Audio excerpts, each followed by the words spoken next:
Hello, this is Floating Head editing me. There is a piece of hair throughout this video which is very much annoying me. You will know it. It is the bit of fringe that really should have gone on the other side, but I really wanted it to go on this side, technically.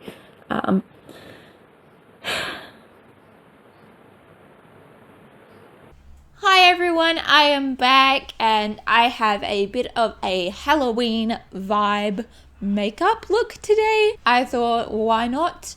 It is the month of Halloween and I know for a fact I won't be having a party this year, so I didn't have one last year, to be honest, because yet again lockdown.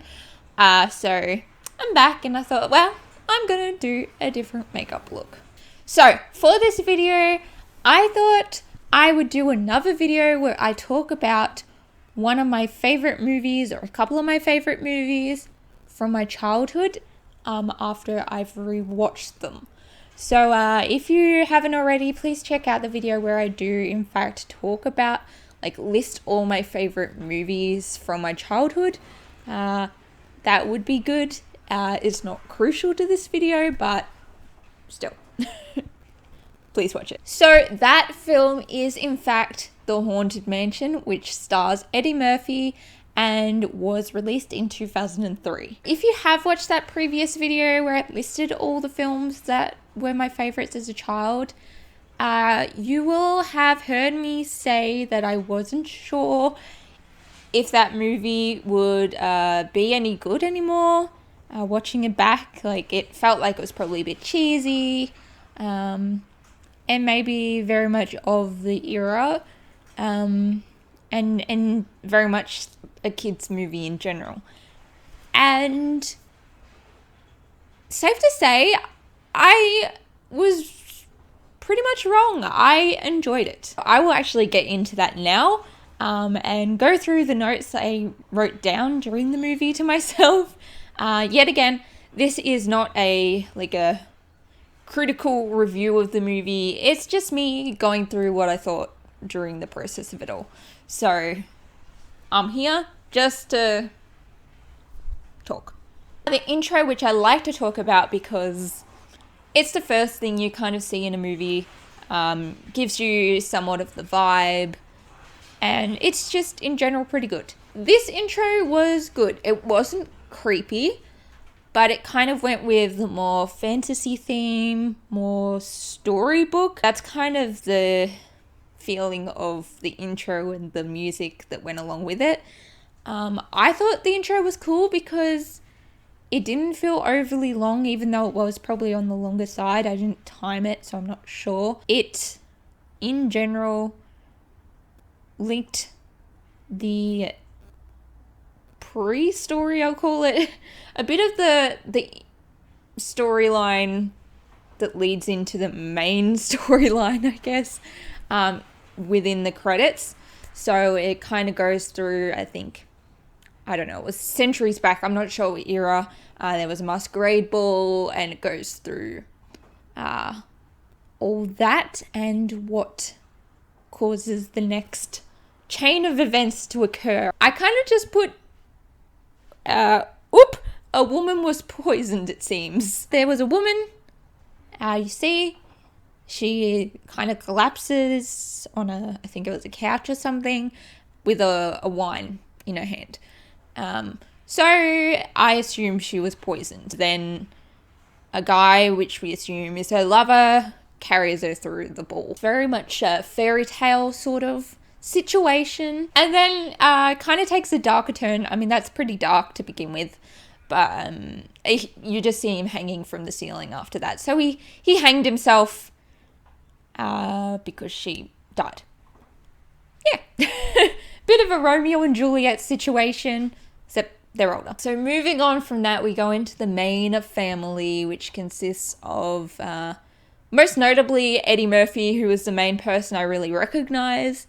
I'm not going to go through all the others they might have been bigger in the time, but I don't know. You can look up the cast list if you wish. But he has a wife and 2 children. He's a real estate agent. And what I noted from the film is that, like, she's also a real estate agent, but they're both on their phones a lot in the car, like driving with it up to their faces. Maybe it's the time. Maybe that wasn't banned at that point. As it was 2003, so it probably wasn't as big of an issue. But safety, people, safety. If you watched my last thing where I kind of talk about a movie, the Scooby-Doo movies I talked about, I don't go into the whole storyline. I'm not going to go in depth. But what happens is he seems to cancel a lot of plans, and he missed out on a bunch of things that month, and then he promised his wife, because I think it's their anniversary, they would go away for the weekend, and then she got a phone call, and it was someone wanting to sell, I think, their house, or someone they know's house. Well, it's a mansion. So house is loose in terms of things. It was a mansion, they want to sell it, and then she was like, oh, it's on the weekend, and then he's like, yeah, we'll go, it will be a little detour, it'll be all good.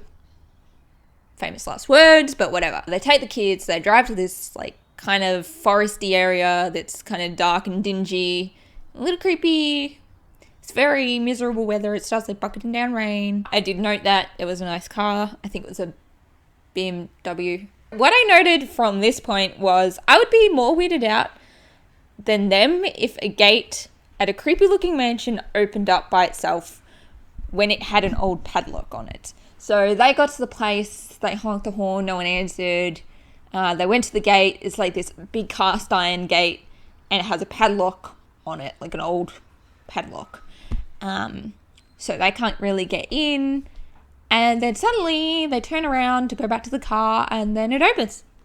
Like, I get automatic gates, but old padlock does not automatically open. Let's be real, does not.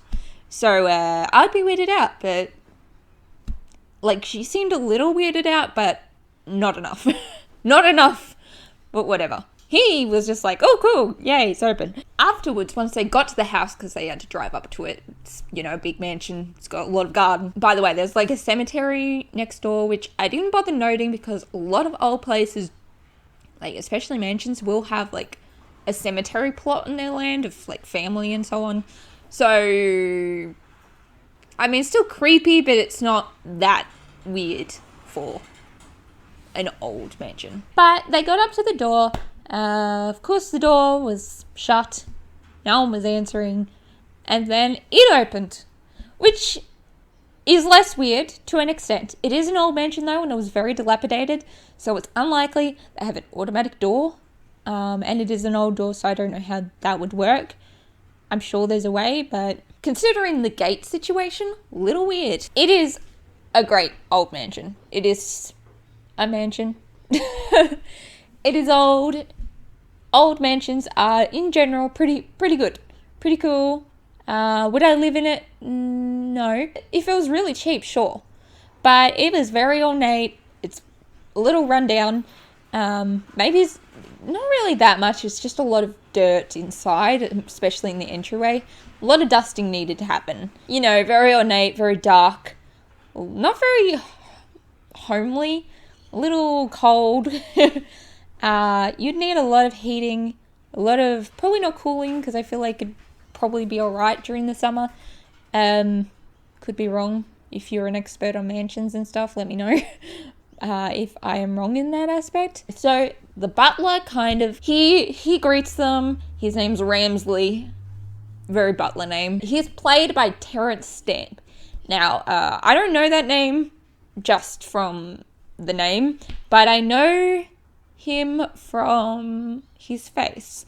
So look him up. I might add him on the screen, but he, I swear, always plays a creepy guy. I don't know if I know him younger, but all the visions I have him are old creepy guy or old creepy bad guy, or just old bad guy.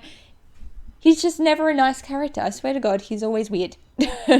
And I think it's just his face. He has a creepy face. I don't know what it is. But some people just have that sort of face. They play creepy very well. There's a bit I will insert and hope I don't get taken down for. Carry on.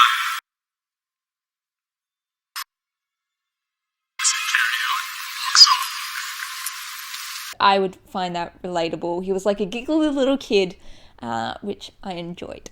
Moving on, which you may have seen in that particular scene, was the table in the background. They set out food, they guide the family in. What happens is they end up saying, oh, come in, the owner of the mansion wants to talk to you about the selling of his property, pretty much. And they decide to invite them for dinner, and they hesitantly said yes. Well, Eddie Murphy was like, yeah, and his wife Elizabeth was like, her reaction's fair, and his reaction's kind of fair too. It's a pretty cool old place you wouldn't really get to see very often, with some kind of weird people. This is me from the future, in the middle of recording still some of the points within the movie, realizing that I've been calling the wife Elizabeth when that's actually the dead woman's name. Granted, they are both the same actress, but the wife is called Sarah. So whenever I say Elizabeth in reference to the mother, I mean Sarah. I don't know. I've just gotten confused in the midst and just realized partway down the track I had a realization of what I've been saying. So we'll get back to past me. So the food was all fine, had like all this food set out and everything, all very ornate, and then they had, I think it was like candelabras or something in the middle. They were kind of hard to see because they were covered in spiderwebs, completely covered. Now, the first thing I would have thought as someone that was going for dinner there would be like, wouldn't you clean the candelabras? Like, you've just set out this whole bloody feast and you haven't dusted these in like since the mansion was built, virtually. Wouldn't you be questioning that? They didn't seem to question that. I questioned that, very much so. I don't care if it's an old mansion. You've just got these things in the middle of the table. You made a feast. You have enough time to dust it. Just saying. Moving on from that.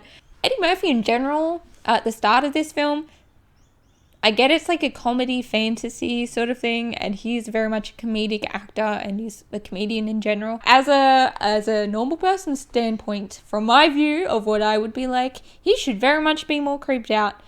But at the same time, I can very much relate to his wonder, to his surroundings in this mansion and everything that's occurring. What happens is it rains a lot, and they say the road floods. I don't know if that's actually accurate, because I don't know if anyone checked, but that's what the butler said. So they're forced to stay overnight until the road clears. And so what happens is Eddie Murphy's at like this desk. Everyone's separated. The kids are in the room. The wife's somewhere else. And he's ventured into a study, I guess it is. Maybe it's a library. But he knocks this statue's head off, essentially, like falls down a bit. And then he notices that it is a thing to a secret passageway, which I think would be cool. And he is very excited by that. And I would be very excited by that.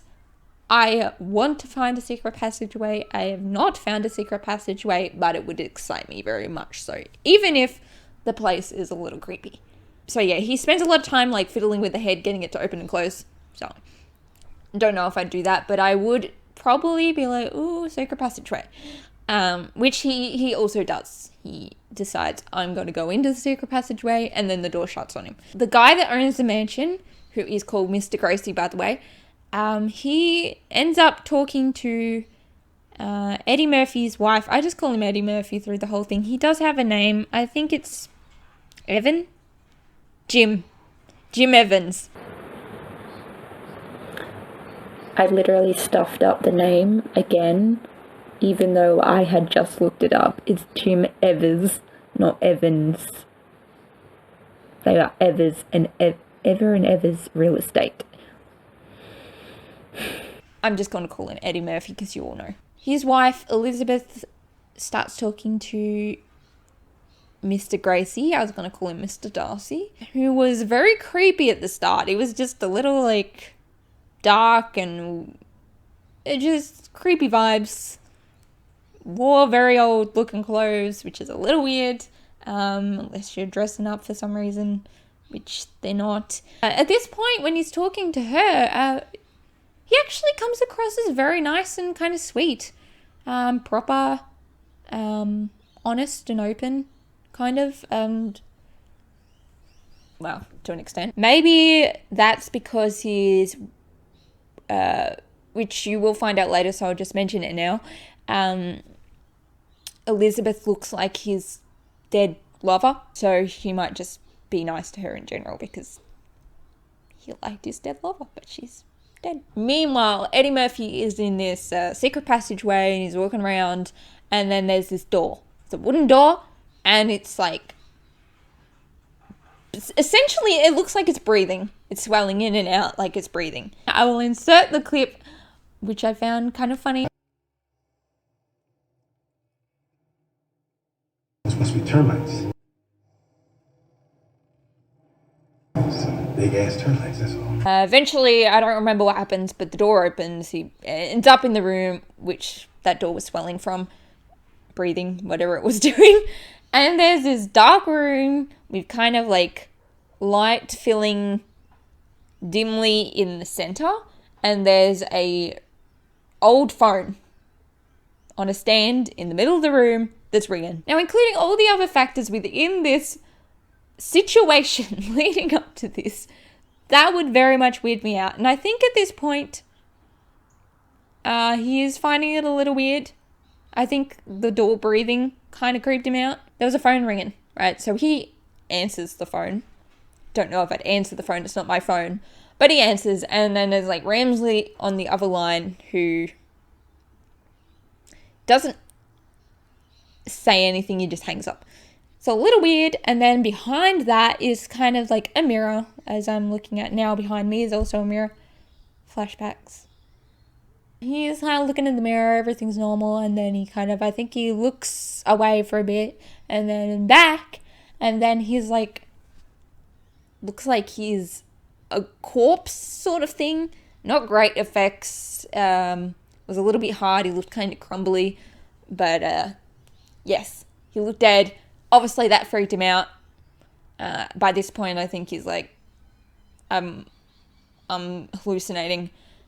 Got some weird thing. He looked back up and it was fine. So he was like, oh God, I ate something funky. Don't know what's happening.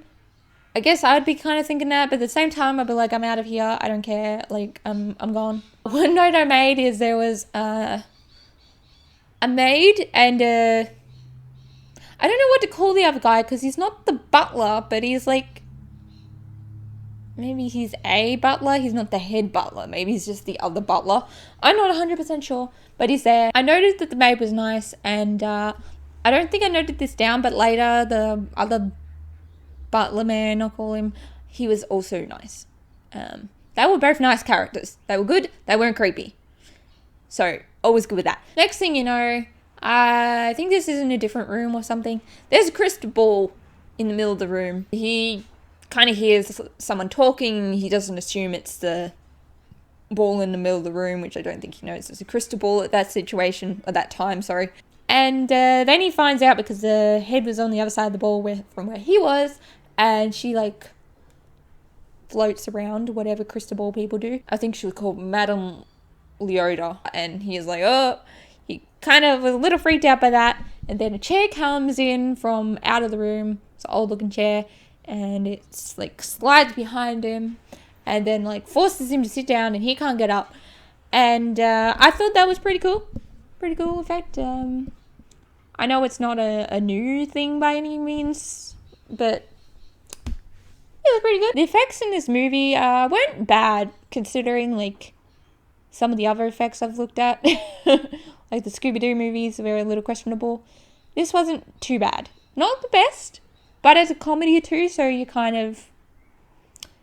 let that pass.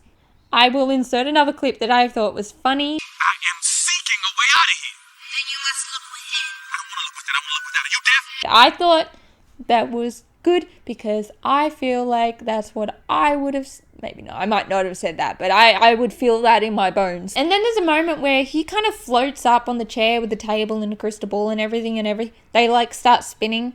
That made me a little dizzy. Like, it was a lot of spinning. And once he was down, I would have run out of that room. Definitely, which he did. And there was like flying musical instruments playing.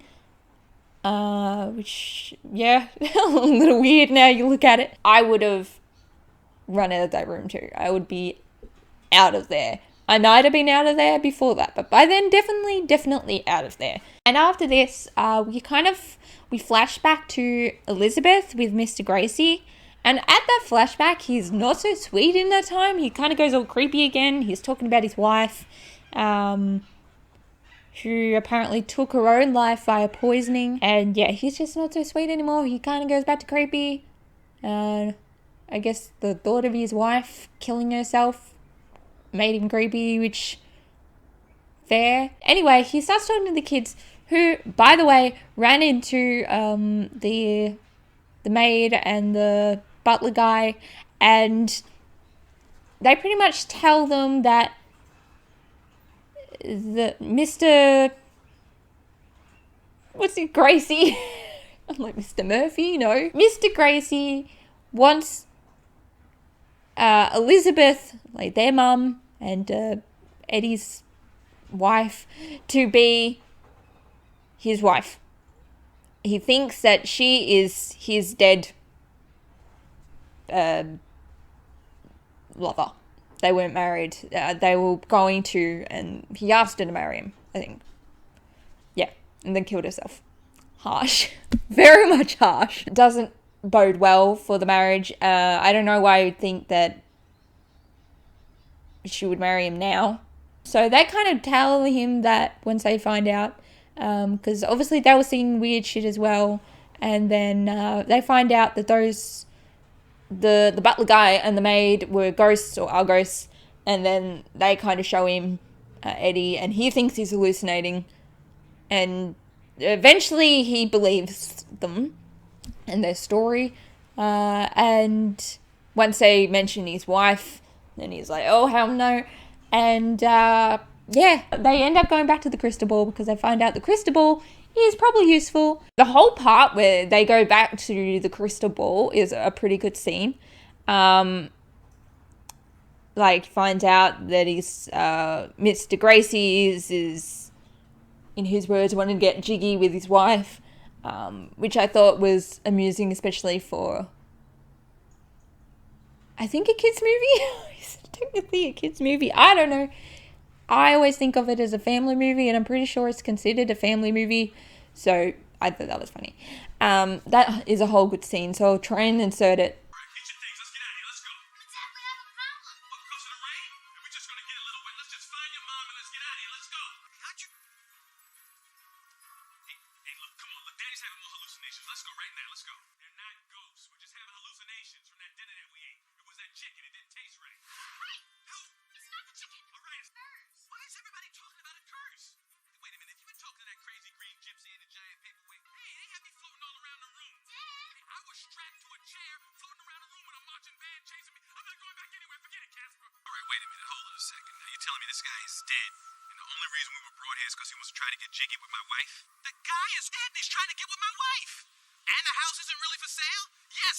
They go find the key. They go out in this like carriage driven by both the dead maid and the dead butler guy. Not the creepy one, the other one. They fly out pretty much the wall. I don't know if they actually destroy the wall. I assume they do, because I get that two of them are ghosts, but the others, Eddie and the kids, are not ghosts. So I think they just tore a big hole in the wall. So they went out, and then there was another funny line, which referenced a movie, you will see. Yes. I see Debbie. If you didn't get the reference, I don't know if it was an intentional reference, but I assume it was. It was Sixth Sense. Then there's another line I thought was also funny, which I'll also insert.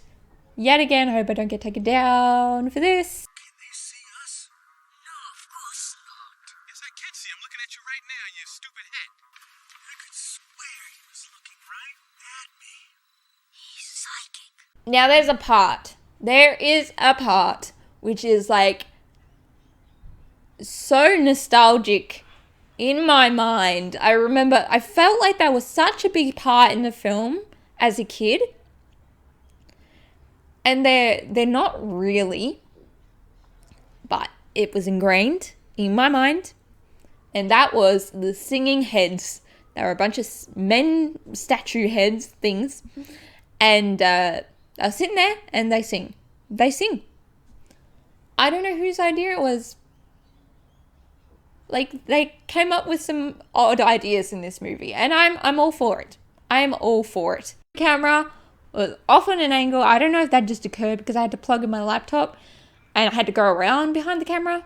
So I'm hoping that it wasn't like that for the last however much I just shot. So, fingers crossed. Back onto the talking heads. Because essentially, I'm just a talking head to you. That was singing heads. I don't know what I'm on about. Either way, it felt like a bigger part in the movie from my memory than it actually was. But what they were they sung songs that were already a thing based on words that, Eddie Murphy said, essentially. Or anyone really, I guess. Anyone said. It's like, he said she, and then they went on, she'll be coming around the mountain when she comes. That sort of thing. And then another part, he said something, and it seemed to be more just their made-up song. Maybe in the tune of another song, but with his words in it. Was there any purpose to them? Maybe not. But still good to have them, you know? It made part of the movie. It was weird, but I enjoyed it. What can I say? I'm a simple person. Another amusing thing, which wasn't just an Eddie Murphy quote. I mean, it was both. It was both him and his daughter. So I'll insert the clip. It's a warning. How do you know that? I studied Latin for 3 years, Dad. You thought it was dumb, remember? You said it was a dead language. Well, we see how wrong I was about that. There was also another, yet again, it's an Eddie Murphy quote, because he's probably the most comedic one within the movie. He is the comedy, which I feel like is, in a lot of circumstances in the movies he is the comedy aspect of things. So I'll insert the clip. Also funny, in my opinion.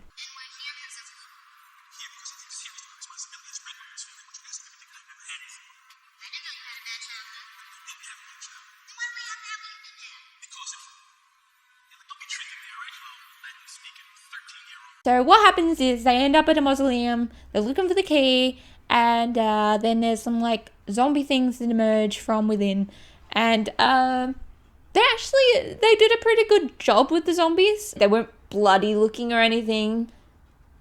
Mind you, they were in a mausoleum, so they probably wouldn't be. But they were sufficiently dead looking, so they were actually pretty creepy looking. So I give a big thumbs up to that aspect of things.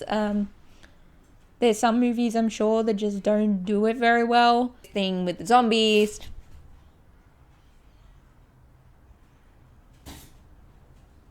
They go through all this thing with the zombies, and they get chased by them. The daughter and the dad are running, and the door shuts for the mausoleum.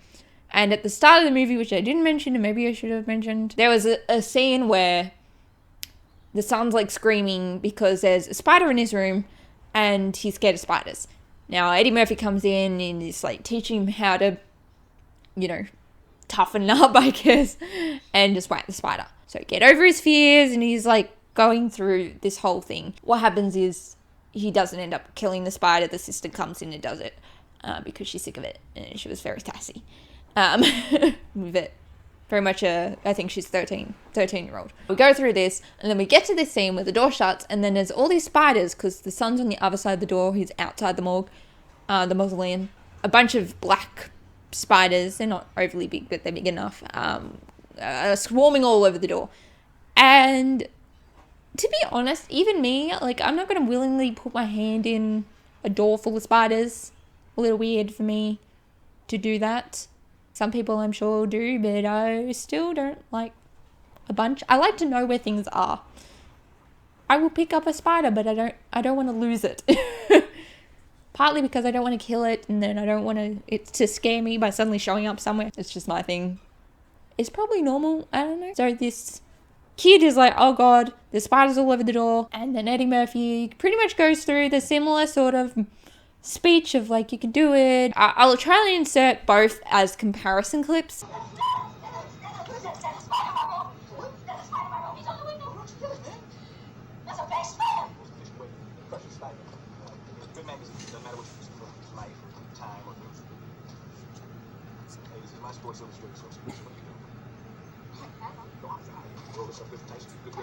On the spider, get a side swing so you can really get a good action going. Come across like that so you really crush it. Come across this way so his whole escape. I don't want to whack it. Well, you gotta whack the spider, might whack it. Dad, I'm afraid of spiders. I can't whack it. All your life, spiders, okay? What I'm trying to say is, never be afraid. Don't be afraid of anything. Dad, I can't crush it. I can't whack it. I can't. Hey.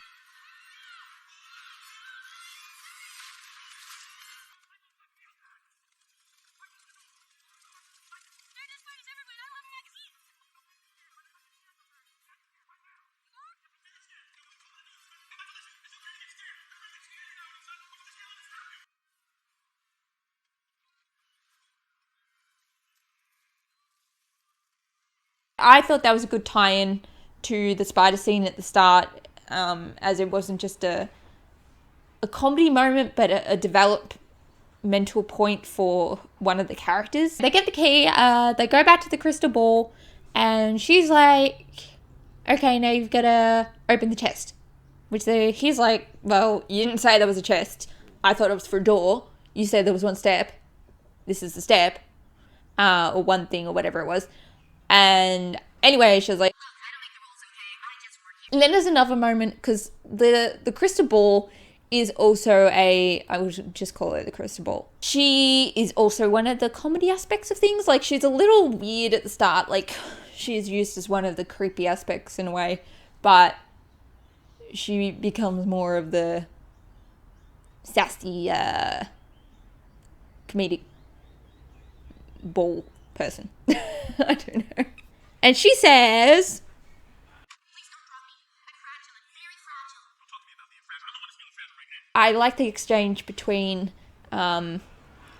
Eddie Murphy and her, the crystal ball, in this. And in general, they're pretty good, like, comedic pairing. When they get to the chest, they open it, and with the key, obviously, and then she's like, oh, there's something red in there that you have to find, essentially.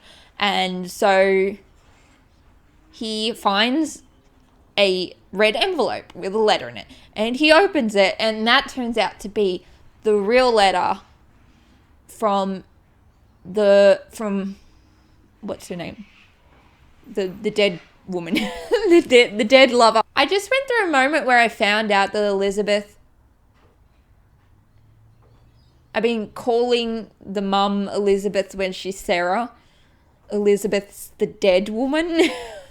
I'm gonna have to insert that in at the start. Dead Elizabeth, the actual Elizabeth. We find out that she, in the letter, she didn't kill herself because she said she wanted to marry him. Which, in general, if you say you want to marry someone and pretty much say yes to their proposal, you don't then commit suicide straight after. In general. So we find out that, in fact, the butler, the main butler, head butler, creepy dude, he wrote the other letter and hid that one. So he just didn't want them to marry. He thought it would ruin the headmaster's master. I don't know. I'm just calling him whatever. Mr. Gracie's wife, essentially. So, and Mr. Gracie does not know. He thinks that Sarah, or Sarah, whatever her name is, I think it's Sarah, is his wife, soon-to-be wife. And then I found it amusing with this quote. The butler did it? You gotta be kidding me. Who then throws Eddie Murphy out the window, as you do. He thought I would just dispose of him, and then he landed on like the greenhouse, which didn't shatter. I get that it wasn't a large panel of glass, but you think it still would have done something, but it didn't. And then he landed on his car, which the alarm went off, but it did not dent. So that's a pretty strong car, just as well because he seemed to really like his car. Meanwhile, Sarah has found out that they're forcing her to marry him because they think she is the dead woman Elizabeth. So she's like in a wedding dress and she has to walk down the aisle and she's crying, so you feel bad for her. And I do remember as a kid really actually liking a wedding dress, despite all this. I liked the look. It's very old style. Whatever era it was that his lover died, it was of that era, I think. I'm not a costume expert yet again, or a clothing expert of particular eras or whatever. She's walking down the aisle and the wedding music is like traditional but creepy. Like it's more warped sounding. So that was pretty cool. I enjoyed that. It made it a bit sadder and more creepy that she's being forced down the aisle to marry a dead man, really. And then Eddie Murphy had his own little moment of development, I feel, in my personal opinion. He drives through the building in his car. He ruined his car to save her, which I thought was nice. Mind you, I would expect him to care more about his wife than his car, but I thought it was still a development point. Then she pretty much sips the wine and it's poison, but she passes out. I don't know if she actually dies. Let's just say that for now. Because at this moment, they let Mr. Gracie know, and Mr. Gracie's like, no, she's my wife. And she's like, no, I'm not your wife. Before she passes out, clearly. Eventually, he realizes because Eddie Murphy gives him the note from his actual wife, or actual lover.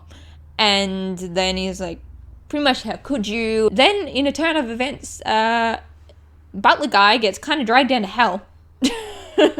There's like a ground opening and then he gets dragged down hell. A little weird turn of events, but at this point, it's a bit of a weird movie, so I'll give it that. So she's kind of dead, and then there's like a ball of light, which the kids had seen earlier. It's like a pretty blue ball that floats around. It's like an orb, and it goes into her body, and then she like starts floating up, and then rising up into a standing position, but floating. And it's the ghost of Elizabeth who's taken over her body and is talking to Mr. Gracie and pretty much telling how she didn't kill herself and that she loved him and all that sort of stuff. And then they make out, they kiss passionately, and then Eddie Murphy's like, oh, that's my wife. After a little bit of time, like, no, it's not her. And then he's like, wait, it kind of is her. So then they stop, and then she kind of goes out of her body, and they both go off into heaven, and so do the other butler and the maid. They all go off into heaven. And then it's a nice shot from a distance of the mansion with all like a bunch of blue orbs coming out of the mansion and the grounds flying into the sky and into the clouds and heavens and whatever. And that's a nice shot. It's a nice shot, I feel. Pretty and just nice aesthetically. At the end, because pretty much they say you can have the mansion. As a ghost, I don't know how they can say that, but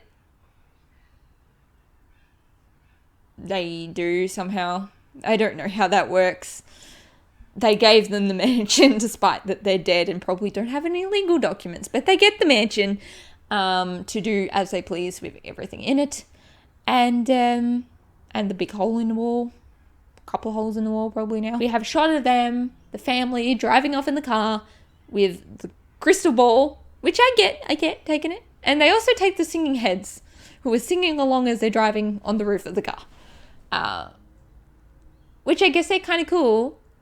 Would be annoying though. So that was the movie. I enjoyed it. I was worried I wouldn't, but I actually did. It's not going to win awards. It didn't win awards, I'm sure. I'm not 100% sure, but I'm pretty sure it wasn't critically acclaimed, and I don't expect it to be, but it was enjoyable. Despite that, I enjoyed it. It was a good watch. It was fun to watch, and that is one of the main things I feel, especially for a comedy. Doesn't make you think too much, and that's fine. I don't mind that. Let me know if you've seen this movie and what you think of it, if you have seen it recently or even as a kid, whatever. Let me know. I hope you enjoyed this video, and I will see you in the next one. Alright, bye guys.